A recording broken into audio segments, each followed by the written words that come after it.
Hello everyone, this is Noah, and today I'd like to talk a little bit about the idea of sequential applications to kata versus independent applications. Now, when we look at kata bunkai, or analysis, you can look at the kata in a variety of ways. Generally, when we start out, we look at just one movement at a time, and then perhaps two movements in a row, and then maybe three movements in a row. But a lot of people will not go much farther. They'll look at, okay, I have this one individual technique, and then the next sequence of movements is another technique. And they may not be related at all. This is perfectly acceptable in my mind. As long as the techniques work and fit the kata, and they make sense to you as an individual martial artist, and you can apply them, then they're good. They're good applications. But if you want to stretch your mind a little bit with your application, if you want to really dive into the kata, then something that you can do is look at the kata in a more sequential format.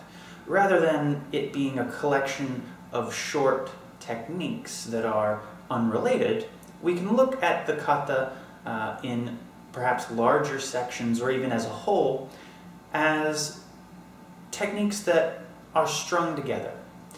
Now, sometimes you'll see this done in ways that don't make much sense, where you have to know that the opponent is going to do a specific thing in order for the next movement in the sequence to work. But if we look at people like Taira Sensei of Gojuru, he has drills where you practice the entire kata in sequence with a partner, and those drills are all individual techniques that have been tied together based on the opponent's most likely natural reaction. Now, if you don't get that reaction, most likely you've succeeded, your initial technique worked, and the fight is hopefully done. But if it fails, this sequential approach allows you to handle any sort of defense that that opponent may have. So it's an interesting and beneficial way to look at kata. So I urge those who do only independent techniques from kata to try to see how that might tie into the rest of the kata as a whole.